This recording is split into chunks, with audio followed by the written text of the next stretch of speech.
간 때문이야 하던 유명한 CM송 때문에 다들 피로는 간 때문이야 라고 생각하시지요. 의학적으로 보면 반은 맞고 반은 틀립니다. 몸이 아프고 피로한 원인은 수만 가지가 있지만 유독 간 때문에 몸이 아플 때는 아주 독특하고 무서운 특징이 있습니다. 간은 우리가 먹는 모든 음식 속에 있는 독소와 쓰레기를 하루 종일 깨끗하게 걸러내고 청소해주는 필터 역할을 합니다. 또한 우리가 먹은 밥, 떡, 빵, 과일 등을 에너지로 바꿔서 저장해두는 창고의 기능도 있습니다. 그리고 기름진 음식을 먹었을 때 그걸 싹 소화해주는 쓸개즙을 만들어내는 공장이기도 합니다. 이렇게 중요한 간이 기능에 이상이 생기면 어떻게 될까요? 오늘의 주제는 간 기능에 이상이 생겨 죽음으로 이끄는 바로 간암입니다. 대한간암학회의 조사에 따르면 놀랍게도 국내 간암 환자들의 상당수가 술을 전혀 마시지 않는 사람들입니다. 그 원인이 바로 비알코올성 지방간입니다. 간세포 속에 기름방울이 끼는 병이죠. 많은 분들이 이런 오해를 하십니다.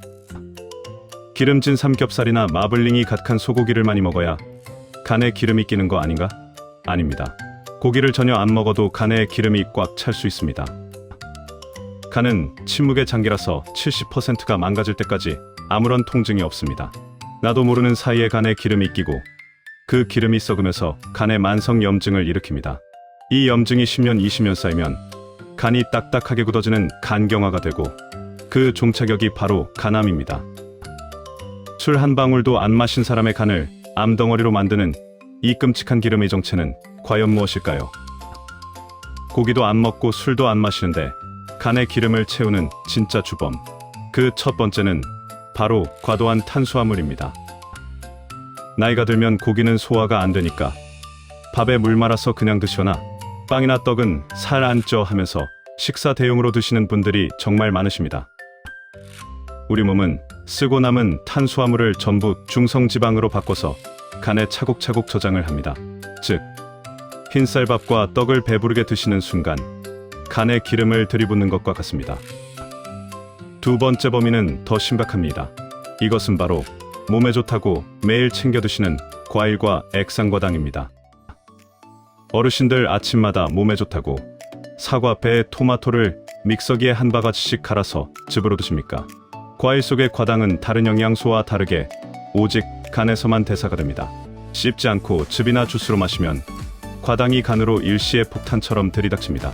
간이 미처 분해하지 못한 과당은 그 즉시 간세포를 찌르는 지방으로 변해버립니다. 홈쇼핑에서 파는 건강즙, 무심코 타 마시는 믹스커피 속 액상과당이 술보다 더 빠르게 간을 파괴하는 주범이었던 겁니다. 그렇다면 내 간에 기름이 가득 차서 암으로 변해가고 있는지는 어떻게 알 수 있을까요? 병원 가기 전에 집에서 확인할 수 있는 3가지의 치명적인 신호를 알려드립니다. 첫째, 이유 없는 극심한 피로감과 오른쪽 윗배 통증입니다. 아침에 일어났는데 눈이 안 떠지고 갈비뼈 오른쪽 아랫부분이 뻐근하거나 욱직하게 누르는 느낌이 든다면 간이 비명을 지르고 있는 겁니다. 둘째, 손바닥과 눈동자의 변화입니다. 거울을 보셨을 때 눈동자의 흰자위가 노랗게 변하는 황달이 오거나 손바닥의 엄지가 쪽과 새끼손가락 가쪽 부위만 유독 붉게 충혈된다면 간 기능이 심각하게 떨어졌다는 뜻입니다. 셋째, 대변 색깔의 변화입니다. 간에서 나오는 쓸개즙이 제대로 배출되지 못하면 변 색깔이 평소와 달리 짜장면처럼 검거나 반대로 허연진흙 같은 회색빛을 띠게 됩니다. 이 3가지 중 하나라도 해당된다면 당장 내과로 가셔서 초음파 검사를 받으셔야 합니다. 하지만 이미 간에 기름이 꼈다고 너무 낙담하지 않으셔도 됩니다. 간은 재생 능력이 뛰어나서 먹는 습관만 바꾸면 한 달만 해도 깨끗해질 수 있습니다. 간암을 예방하는 기적의 간 수치 조절법은 이렇습니다. 첫째, 과일은 많이 씹어서 소량만 드세요. 가급적이면 과일은 갈아 마시지 말고 하루에 사과 반쪽 정도만 꼭꼭 씹어 드셔야 간에 무리가 가지 않습니다. 꿀이나 즙, 믹스커피는 오늘부로 끊으셔야 합니다. 둘째, 여러분들의 주식을 정제되지 않은 통곡물로 바꾸셔야 합니다. 현미, 보리, 귀리 같은 통곡물 잡곡밥으로 드시는 것이 정말 좋습니다. 식이섬유가 풍부해서 영양소가 간으로 천천히 이동하기 때문에 간이 기름 창고로 변하는 것을 막고 간 수치를 안정시킵니다. 셋째, 착한 단백질을 드셔야 합니다. 두부나 삶은 계란, 그리고 흰살 생선 등의 소화가 잘 되는 음식을 챙겨 드셔야 간세포가 재생될 수 있는 훌륭한 재료가 됩니다. 네 번째, 농축된 즙이나 검증되지 않은 약초는 오히려 간에 엄청난 해독 부담을 주어서 독성 간염을 일으키고 간 수치를 폭등시킵니다. 간 수치를 내리고 싶다면 검증되지 않은 건강 보조식품을 과감히 끊고 간을 쉬게 해주는 것이 가장 먼저입니다. 마지막 다섯 번째는 거창한 운동이 아니어도 가벼운 운동이 꼭 필요합니다. 하루에 30분씩 약간 땀이 날 정도로 빠르게 걷기만 해도 간에 쌓인 중성 지방이 에너지로 태워져 소모됩니다. 지방간이 사라지면 치솟던 간 수치는 자연스럽게 정상으로 돌아옵니다.